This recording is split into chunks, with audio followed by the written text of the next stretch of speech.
Welcome back. We have our first World Cup finalist confirmed, and it's Argentina. They beat Croatia 3-0 last night. So they are the first team to make it through. Of course, later today, we're going to have the big one between Morocco and France. And dare I write off Morocco again?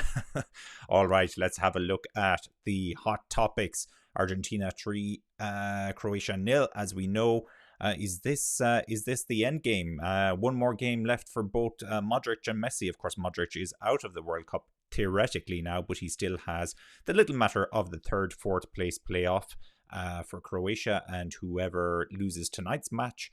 Then we'll have a quick look forward to France versus Morocco. There isn't very much team news available at this moment in time, unfortunately. I was hoping to have a few updates on the various different injuries that Morocco have picked up, and of course suspensions as well. Manager search for Belgium has kicked off, and there's a lot of speculation about the English manager as well, and the fact that the English manager should be an Englishman. We'll talk about it, and transfer rumours. Some linked to the World Cup, some not linked to the World Cup. It's just interesting to always touch in on the transfer rumours, and they're pure mindless speculation, as they always are. Okay. There we go. We have it. Argentina 3, Croatia nil. So they make their way through to the World Cup final, which takes place on Sunday at 3 p.m. Well, depending on what part of the world you're in, of course. Croatia will be playing on Saturday, unfortunately, in the third place. So I'm very disappointed. I would have loved to see Croatia do something here, but Argentina, they got off to a slow start in this World Cup, but they've been very impressive from there, and they played the game very, very well against Croatia. And we'll go to the stats in a second, but just to mention, of course, yes, France versus Morocco is 7 p.m. tonight, and that could be a real slog of a match, actually. Now that I think about it, I would love to say it'll be exciting end to end, but we already know what to expect from Morocco, a very defensive display. Yes, looking at the stats from last night's match, and why I say what I say is Argentina played the game very, very well. So it was Messi that opened the scoring with a penalty on the 34th minute. Now, I have mentioned my criticality previously about Argentina getting soft penalties, and in particular Messi, I guess, getting the soft penalties because they know he's the penalty taker. And is there some kind of favoritism going on there for Argentina? I did hear online some criticism last night about people saying that Argentina was really playing the referee was really playing in favor of Argentina. I personally didn't see it last night. The penalty was a stonewall for me. It wasn't a light penalty like the one that Argentina got in their previous match. So Messi stepped up to score that, puts him on 5 goals now in the tournament. And it was Alvarez. Alvarez is turning into a real star. Argentina have their striker issues with Martinez and everything else like that, but Alvarez has stepped in, and Fernandez as well to an extent. But look at that. Alvarez got 2 goals. So he got the 39th minute and the 69th minute. And Messi providing an assist there for one of those. Mandzukic was actually sent off for Croatia, but he's a part of the Croatian staff, not a part of the team any longer. But he was a good player back in his day, of course, and his day isn't that far gone. Possession. This is what it's all about here. You can see all the possession was with Croatia. So they had about 54% of the possession, whereas Argentina only had 34%. But the key stat that always matters is the goals that you score, and you can see clearly Argentina, they were sharper. They knew exactly what to do in front of goal. It does help when you have the likes of Messi on the field, for sure. That's not in debate. But it was just another display once again from Argentina that it's not necessarily all about the possession. It's about the counter attack. It's about how you use the ball. It's about converting your chances. And if we look at the attempts on goal, 12-10. So Croatia had more attempts on goal, but crucially, the shots on target, more of those came from Argentina. They had 7 shots on target versus only 3 coming through from Croatia. Off target tells its own story. Final third entries slightly higher there for Croatia. Again, offers to receive again higher for Croatia, all linked to the possession stats that they had. Receptions between midfield and defensive lines, this is interesting. So this favored This favored Argentina, and receptions behind the defensive line favored Argentina as well. As I said, linked to the stats. Line breaks, inconclusive, I would say, maybe slightly skewed towards Argentina. Of course, we had 2 yellow cards each, a lot of fouls, as you can see from the Argentinian side with this. This just goes to show the possession game, the fact that they were doing a lot more defending, 15 versus 8. Amazingly, only 1 offside in the entire match, which is a little bit unusual. But I've noticed in this World Cup that there have been far fewer offsides than you'd come to expect. I think with the technology the way it is now, players are being a lot more careful about how they go about making their runs and everything, or at least that's what I seem to be seeing. Distribution, look at the passing, 624 passes coming from Croatia versus 408 for Argentina. But Argentina know exactly what to do with it. Much more on the set plays as well. 16 free kicks versus 6, all linked to the fouls, of course, and higher percentage of defending as well from Argentina. But as we keep saying, they know exactly what they are doing, and you got to hand it to them. They've played the game very well, and I'm becoming more and more impressed with Argentina. Would they be where they are without Messi? Yeah, probably not. Probably not. Let's be perfectly honest. It does help to have an absolute legend superstar in your team.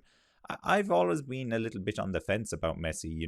It's for me, it's the old Ronaldo versus Messi argument. But you know what? I think Messi is proving a lot of doubters wrong at this World Cup. The only blemish I would put against him is his behavior at the end of the Dutch match, and how he interacted with Louis van Gaal, which wasn't very nice. But anyway, it is what it is. Right, so yeah, is this the end for Messi and Modric? We should talk about that as well. Before I do that, though, I did want to mention a couple of stats around Messi.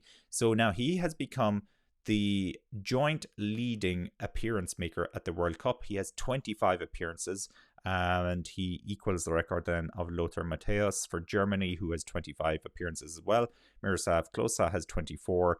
Paolo Maldini has 23, and come the man, come the hour, or come the hour, come the man, Cristiano Ronaldo has 22 appearances in the World Cup. Of course, Messi is going to break that record, assuming that he starts in the World Cup final, and it could well be his last match for all we know. It could. Messi was, by the way, he was player of the match last night. Okay, some key stats that we should look at. Okay, so this is going to be Argentina's 6th World Cup final. So they've obviously played in 5 before this. They've won 2 and they have lost 3. So I think they'll try to even out that stat come Sunday. They will absolutely hope to even out that stat. It goes all the way back to 1930. They lost to Uruguay. Then in 78 they won versus the Netherlands, out of all teams, the grudge match. 1986 they won as well by beating West Germany. 1990 they lost to West Germany, so a repeat of that final. And then in 2014, as we know, they lost to Germany after extra time.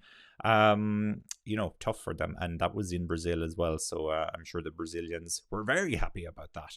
And now they will face off against Morocco or France this coming Sunday, so that is certainly very, very exciting for them. Anything else that we should cover off here? Oh yeah, the goals scored, of course.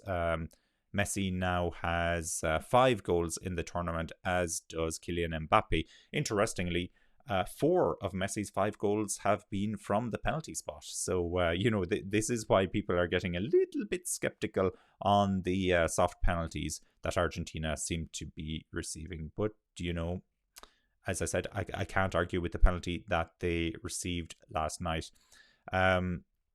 Croatia's defense, yeah, in a sense, it did fall apart last night. It got exposed just by the awesome firepower that Argentina have. And then we have to start thinking about what's next for Luka Modric and, of course, for Lionel Messi. Which one will we start with? I guess we should start with Messi because we're talking about him. So he has come out and he said that Qatar 2022 will be his last World Cup. Okay, now I don't know if that means he's going to play in the next Copa America, but this will be his last World Cup. It kind of feels like the end of an era. We're talking about potentially this being the last World Cup for Neymar, this being the last World Cup for Ronaldo. None of these, by the way, have confirmed that this will be the last World Cup, and of course the last World Cup for Modric. Messi is 35, by the way, whilst Modric is 37. As we know, he's about to set the record for the most World Cup appearances as well. So it does feel like a good conclusion to his World Cup career, especially if they can manage to win it. And I tell you what, if Argentina do go on to win this World Cup on Sunday, Messi is going to go down in history as an absolute legend, potentially even surpassing Maradona. This will be a very big deal. And we can already see we can see shadows of that already happening. Like the Argentina crowd go crazy for him. Seen videos coming in on the internet, from Argentina, people watching matches and the way they chant for Messi and how he almost has a godlike status at this moment in time. So it could be the World Cup of Messi, and then the debates can begin. Is he the greatest of all time? Was he better than Diego Maradona? Is he better than Pele? We can have all of those debates, and what a great debate to be having, to be honest. Then talking about Luka Modric. So Modric is 37 years old. He's actually played in 4 World Cups for Croatia. They've reached the last 4 in the previous 2 World Cups as well. So he's been right there on the world stage, you could say. He did play a pivotal role back in the last World Cup, so back in 2018, in getting Croatia to the final. He was named the player of the tournament. That, of course, took place in Russia, and he won the Ballon d'Or that year as well. So he is some player, and it's a shame that he's being overshadowed in a sense by Lionel Messi, because we should be talking about Modric again, and he's been, for his age, he's been absolutely phenomenal. And we look at how some of the older teams such as Belgium performed in this tournament, and then we look at the likes of Luka Modric, and he's a role model. So he hasn't played his last game. I would suspect he will more than likely play for Croatia in the 3rd-4th place playoff on Saturday.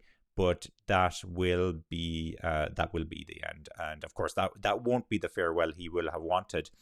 There is a little bit of speculation around as well as to whether or not this could be the end of the golden era for Croatia. I guess not. I think they may need to go back to the drawing board and do a little bit of rebuilding. Their manager, Zlato Dalic, was asked about whether or not it was the end of the golden generation, and this is what he said. He said, "Perhaps this is the end of the generation of the World Cups. A couple have reached an age, and we have to see what happens in 2026. We have had a great team, and this generation will finish off their career at Euro 24. Okay, so already lining up many of them for Euro 24. I don't know if Modric will be there for Euro 24. He'll be 39 at that stage. We have the Nations League and an excellent generation who reached the 2 semi-finals." He didn't say that part about Modric, by the way. I just threw that in there. So, don't misquote me, but who am I to be quoting anyway? So interesting. Another big player. We know Eden Hazard has retired as well. We haven't heard anything from the likes of Lukaku. So it's all ahead. Okay.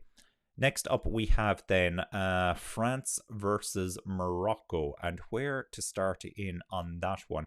I think since we don't really have too much team news, just talking about the way the match is going to go, we know that Morocco are going to be very, very defensive. And so the key players to watch for that match, of course, there's Mbappe for France, and he's exciting, and he has 5 goals. He's tied for the Golden Boot at the moment with Lionel Messi, so he'll be looking to obviously get another goal. He's a striker. It's all about the goals for him. But a lot of people have speculated that Antoine Griezmann has been more so the player of the tournament as opposed to Mbappe. And I think there's a strong rationale to be made. Griezmann has played more of a midfield role as opposed to an attacker role. But he has very good stats now with regards to goal involvements and assists and everything else like that. he actually, out of all the there's a stat I'm looking at in front of me. So out of all the players in the 2022 World Cup, Griezmann at the moment has the highest expected assists total of 2.94, and he's created a tournament high 17 chances for his teammates. So he's the real playmaker on this team, and he could well be that player to find the breakthrough and get Mbappe back to the top of the scoring charts. Of course, Griezmann had that great goal that he scored against Tunisia in the group stage that got ruled out via that very controversial VAR at the end of the match. But he's a dangerous player, and he hasn't done himself any harm whatsoever in this World Cup. He has had 3 assists, by the way, so far in the World Cup. Then on the Moroccan side, who do we need to look at on the Moroccan side? It's all about the midfield, and actually, I would call out now. I'm going to absolutely butcher his name, Sofiane Amrabat. He has been arguably their best player of this tournament so far, I would say. Morocco don't have a lot of the ball. This is normal. This is kind of how they've set themselves up. This is how they played. We've seen some draws. We've seen a lot of draws actually with Morocco. We've seen the match against Croatia. We've seen the match with Spain as well. That all ended in 0-0.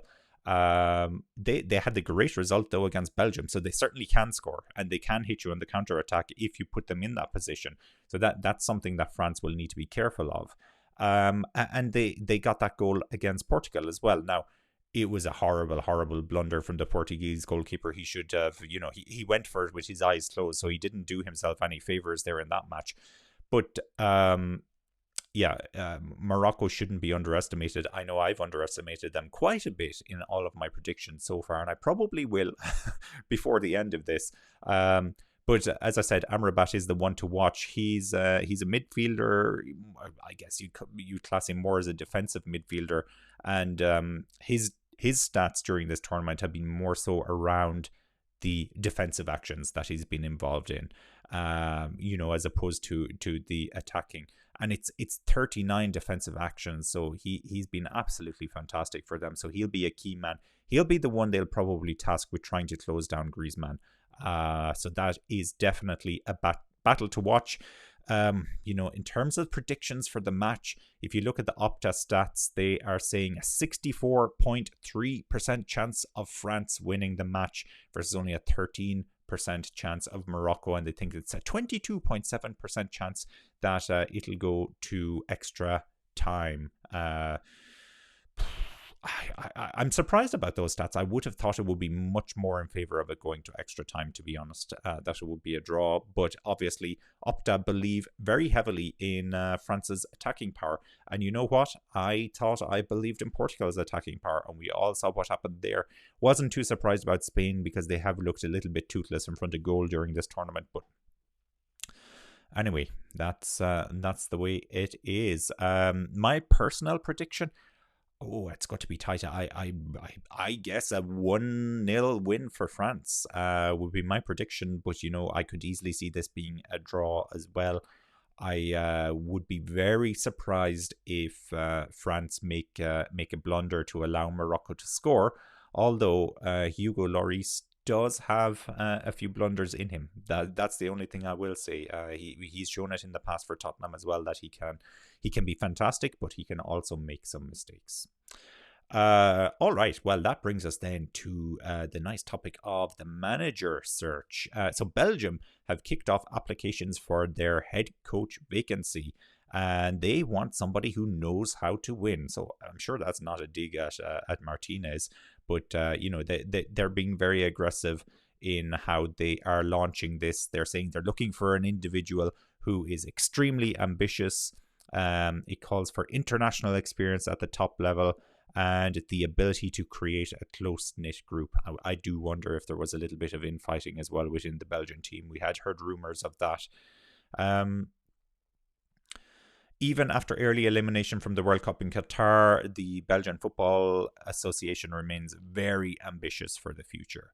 The Belgian Football Association, or the RBFA, I'm not sure what the Royal Belgian Football Association, there we go, is looking for a full-time national coach who knows how to win. The new national team coach is extremely ambitious and has the necessary international experience at top level, football, tactical knowledge, and insights, as well as the right personal skills. He's a serial winner with experience in managing top players. He knows how to focus on creating a close-knit group and how to integrate young players. The Football Association is looking for a tactical expert who supports his choices with data, technology, and objective parameters, and draws on RBFA's sporting expertise and structure.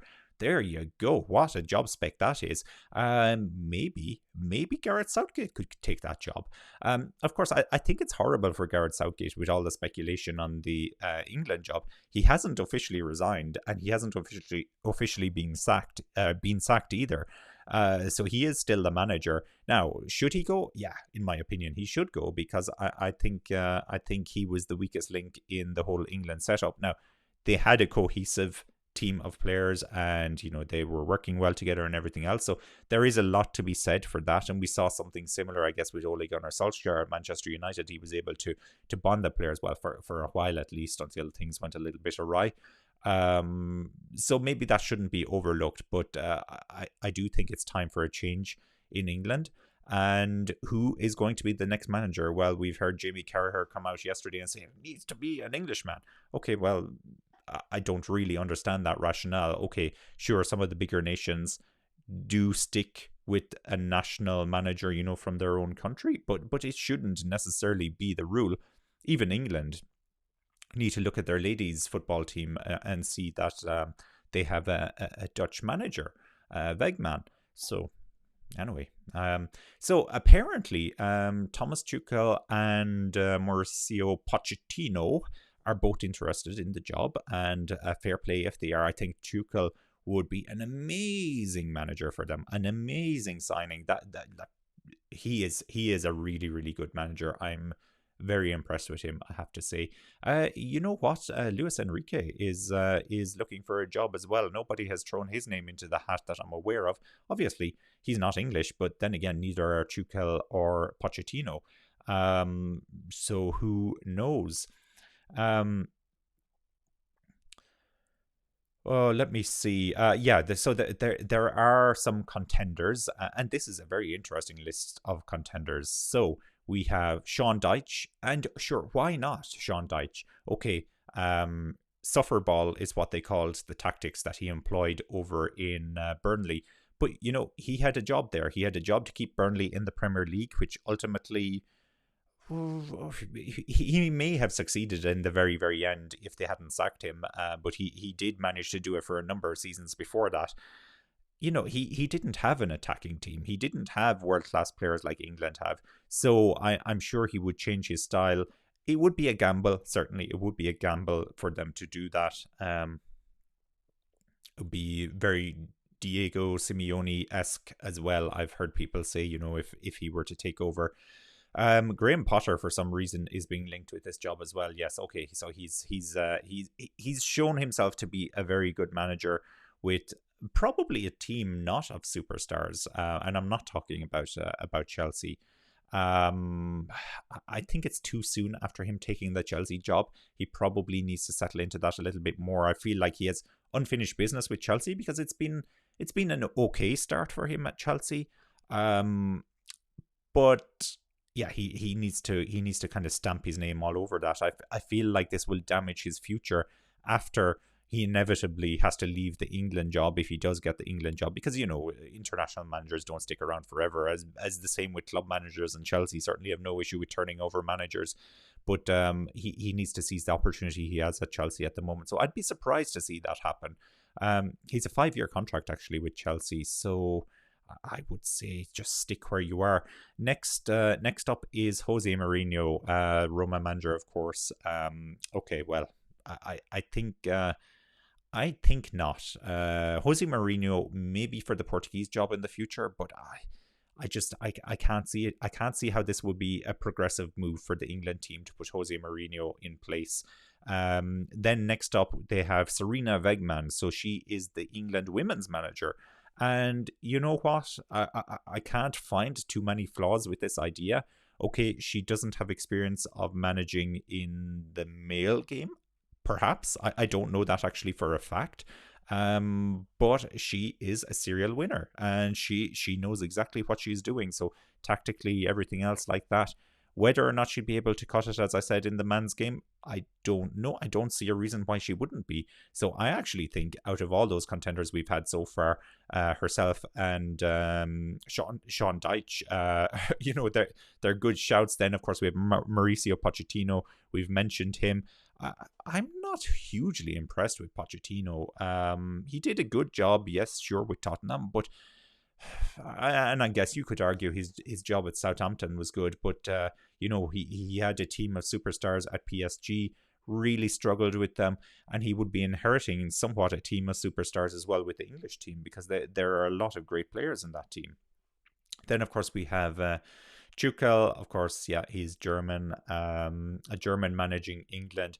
It does sound a little bit weird, all right, and I think that probably will be the biggest drawback to this position for Tuchel. But tactically excellent. He has shown on several occasions that he can outwit Pep Guardiola as well. So I think he would be my personal tip for this job. I would take him in a heartbeat if I was English. Eddie Howe, Newcastle United manager. Eddie Howe would do a great job with the England team. I completely agree there. But I'd be sticking around at Newcastle. He's also doing a fantastic job there, and he did a great job with Bournemouth before that. Stick around at Newcastle. Luis Enrique actually does make this list, so I didn't realize he was on any list yet. I wouldn't imagine that he's going to be very high on the focus once again, because he's not English, but also when you have a look at the Spanish performance. So Spain had the exact same problem that England did, perceived to be underperforming for the players that they had. Marcelo Bielsa, former Leeds United manager, he would be a controversial character for sure. He goes a little bit against the grain, but he does play a very exciting style of football, and it would be a major departure from the more defensive style of Gareth Southgate, and moving towards a much more attacking style. Could be a dangerous combo. It could be a dangerous combo. Can you imagine a very attacking-minded England? They certainly have the players for it. Maybe it would be better if Bielsa just didn't come into the equation. Of course, he's not English either, so that rules him out in some people's minds. All right, look, I think we're running short on time. Transfer rumors. Let me very quickly just go to the transfer rumors so that we can cover that off, because there are some very interesting, of course, more than likely 100% untrue transfer rumors floating around. The one that really caught my eye, and it's on top of the list at the moment, is that Man United are apparently ready to offer Karim Benzema a crazy salary to walk away from Real Madrid when his contract expires at the end of the season. So that's not a January transfer. Would they want him at the end of the season? I think Karim Benzema must be 35 now. I know United have a habit of signing older strikers, but it doesn't always work to their benefit. Benzema is a great player though, and I think he would be fantastic in the Premier League, because he's one of those big physical players. Juventus striker Dusan Vlahovic could leave the club in January, and Chelsea are one of the several sides that have made contact with his agent.